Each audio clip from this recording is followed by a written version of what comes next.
Bagaimana supaya perbuatan kita bisa mendatangkan kebahagiaan yang lebih besar? Jangan mengharap buahnya. Ada dua alasan kita jangan mengharap.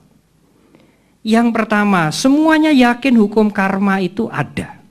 Kalau tadi dikatakan anak pasti kok akan menjadi guru agama Buddha. Apa alasannya? Lu agama Buddha itu pasti kok. Bukan tidak pasti.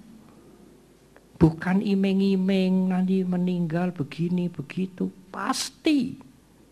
Segala sesuatu tidak kekal di alam semesta ini pasti. Siapa yang bisa membantah? Segala sesuatu akan berakibat pasti. Orang beragama Buddha atau tidak, dia senang hukum karma, mengakui hukum karma atau tidak, hukum karma tidak peduli, tidak membutuhkan pengakuan. Hukum karma akan berjalan dengan pasti.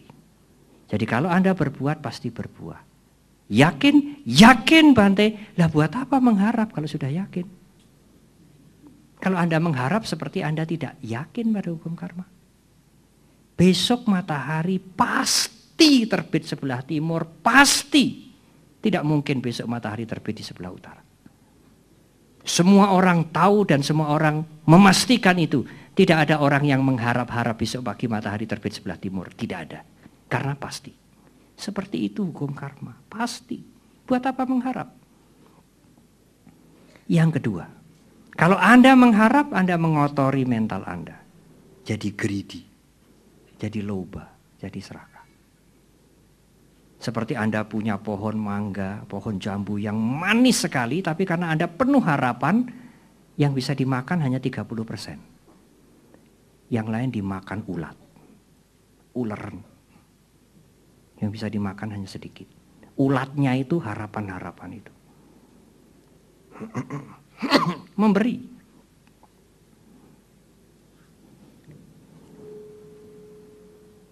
Buddha Gautama juga mengatakan, tadi disinggung juga oleh pembawa acara, jangan malu berbuat baik meskipun sedikit.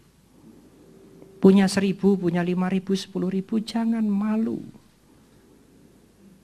Nanti kalau saya tidak punya uang, lalu berbuat baik bagaimana? Anda mau nyindir saya? Ada pertanyaan begitu? Di Cirebon mungkin. Ya, di Cirebon. Dari mana saya punya uang? Kalau tidak ada dana dari Pak Alvin, Bu Meta, Bu Intan, dari mana? Apa dengan tidak punya uang saya tidak bisa berbuat baik? Kebaikan tidak tergantung pada uang. Tapi bayar sekolah harus dengan uang. Kalau bayar sekolah tidak dengan uang, tidak bisa. Tapi tidak usah khawatir, tidak usah khawatir. Ada 1.000 cara untuk berbuat baik. Jangan malu berbuat baik meskipun hanya sedikit. Itu latihan menjaga mental kita. Mudah untuk melepaskan ikatan-ikatan. Kalau Anda diikat oleh masalah, terus diikat oleh masalah, itu mental yang tidak bahagia. Seperti orang yang gelisah itu, dia diikat oleh ayahnya meninggal, kakaknya meninggal. Ayahnya meninggal, kakaknya meninggal, ditambah bumbu-bumbu, ada 8 lagi yang mau meninggal. Dia sulit melepaskan itu karena tidak ada latihan melepas, tidak ada wisdom, tidak ada pengertian yang mendasari perbuatannya untuk melepas. Melepas saja, memberi saja, berdana saja, kalau wisdom kurang, nanti dia memberi tapi di belakangnya bersembunyi keserakahan. Ya, saya beramal, nanti Tuhan kan membalas lebih banyak. Umat Buddha kan tidak, Bante. Sami mawon, sama aja. Kalau saya berdana kan nanti hukum karma saya percaya, Bante, kan buahnya lebih banyak. Sama saja. Jadi memberi juga harus didasari dengan wisdom, dengan pengertian yang benar. Latihan yang kedua adalah moral. Jaga diri. Tidak semua apa yang mau dilakukan diikuti. Semua apa yang mau diucapkan diikuti. Harus ada pengendalian diri. Kalau Anda suka mengendalikan diri, Anda punya inner strength. Tidak hanya ototnya yang kuat, tapi mentalnya kuat. Oleh karena itu saya juga ingin menganjurkan dan menitipkan pesan. Kalau Anda dibantu oleh ibu-ibu, oleh bapak-bapak sebagai orang tua asuh dan teman-teman Anda di Jepara. Tapi saya punya pesan, jangan minta. Minta tidak termasuk kriteria moral mental yang sehat. Kriteria mental yang sehat orang yang peduli dan mau memberi. Tidak disebutkan mental yang sehat adalah orang yang minta.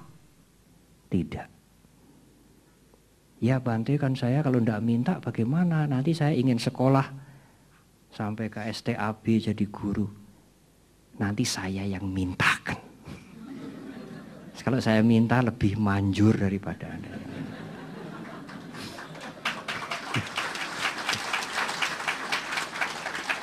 Boleh Bante minta tidak melanggar winaya. Boleh, karena saya minta untuk dia. Saya bukan minta untuk saya. Jangan minta. Terjepit bagaimanapun, kurang bagaimanapun, diam. Tunjukkan sikap yang gentle. Punya perilaku yang baik. Jangan minta. Saya kira itu salah satu cara membangun moral bangsa masyarakat Indonesia ini. Jangan minta. Negara kita paling makmur di antara negara yang lain. Punya emas, punya batu bara, punya hutan, punya minyak, punya segala macam. Tapi utangnya juga banyak sekali. Karena suka minta. Kalau Anda membaca kitab suci agama Buddha, tidak pernah Sang Buddha mengajarkan meskipun hanya sekali minta. Tidak pernah. Guru Agung kita tidak pernah mendesain umatnya, penganutnya menjadi para pengemis. Tidak pernah. Apa yang diajarkan oleh Sang Buddha? Memberilah, memberi. Memberi semangat, memberi dorongan, memberi petunjuk, tidak minta. Tidak ada. Ya, upacara agama Buddha pakai patung-patung, pakai lilin, pakai dupa. Itu kan yang kelihatan di luar, tidak menarik ya. Berhala ini, agama zaman Bahwela, ketinggalan zaman. Tapi Bante Acan Brahm yang dari Perth mengatakan di Jogja kemarin, sekarang ini di Eropa, di Kanada, di Amerika banyak orang Barat belajar Buddhism. Kalau orang Barat belajar Buddhism dan mengaku menjadi Buddhis, dia akan kelihatan cool. Saya tidak menambah ini. Saya menjadi penerjemahnya, saya terjemahkan begini. Oh mungkin kalau dia jadi Buddhis dia kelihatan cool, dingin. Anak-anak Jogja tertawa. Bukan Bante, bukan. Bante tidak tahu artinya cool, keren. Betul ya? Betul. Tidak ada ajaran dalam agama Buddha meminta. Loh kenapa Bante? Kalau Anda meminta, perbuatan Anda itu tidak konsisten, tidak cocok dengan keyakinan pada hukum karma. Yakin hukum karma kok minta?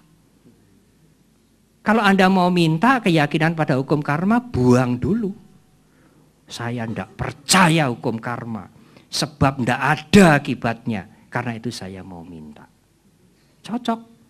Kalau Anda percaya pada hukum karma lalu Anda minta, ini bagaimana ini? Kontradiktif, tidak cocok.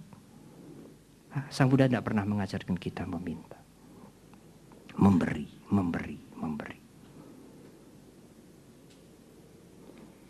Latihan yang ketiga agak sulit. Tetapi cobalah latih. Meskipun hanya sebentar, meditasi. Bagi anak-anak ya meta bawana, mengembangkan cinta kasih. Semoga saya berbahagia, semoga lingkungan saya berbahagia, semoga semua makhluk berbahagia, semoga semua makhluk berbahagia. Di dalam forum dialog antaragama saya cerita ini. Dan banyak saudara-saudara kita lintas agama mau melatih meditasi cinta kasih. Karena melatih meditasi itu tidak nyebut siapa-siapa. Kalau Anda mengembangkan meta, nyebut Buddha, nyebut Kuan Im, nyebut Tuhan, nyebut Dewa, nyebut Bodhisattva, tidak. Semoga semua makhluk berbahagia, semoga semua makhluk berbahagia. Cara yang universal, semua bisa pakai tanpa mengganggu keimanan mereka. Ya kenapa umat Buddha tidak pernah meditasi? Banyak saudara-saudara kita umat beragama lain belajar meditasi ke Buddhis. Karena mengira Buddhis itulah sumber pelajaran meditasi. Tapi umat Buddha sendiri nggak pernah meditasi. Pernah Bante setahun sekali, kalau detik-detik Waisak kali. Ya. Lebih baik Anda tidak usah meditasi detik Waisak, tapi setiap hari paling tidak 15 menit, syukur sampai setengah jam. Kalau baik tidak kurang dari setengah jam, sekali saja. Anda tidur 7 jam, jam 10 sampai jam 5 atau mungkin lebih. Anda sadar 17 jam menggunakan mental Anda untuk bermacam-macam aktivitas, hanya 30 menit duduk diam, bermeditasi. Akan membuat mental ini menjadi sehat. Apa tujuan meditasi Buddhis? Bukan kegaiban, bukan mengerti apa yang sebelum terjadi, bukan pengobatan tetapi kesadaran. Anda bisa mendeteksi sejak awal kalau mental mulai sakit, kalau jiwa mental mulai terganggu. Sati, kesadaran, kewaspadaan itu yang mendeteksi. Aku hari ini kok kepengen ngamuk terus. Siapa yang bisa melihat mental Anda itu? Anda sendiri. Sebelum Anda terlanjur marah. Anda mengetahui itu, mendeteksi itu. Karena meditasi. Kalau tidak meditasi bagaimana Bante? Wah, marahnya sudah sampai dari Sabang sampai Merauke. Berhari-hari. Siapa yang ketemu disemprot. Membawa korban. Bisa diredam? Bisa, saudara. Tapi dengan latihan. Melepas, punya perilaku yang baik, dan meditasi. Anda akan mempunyai mental yang sehat. Terima kasih.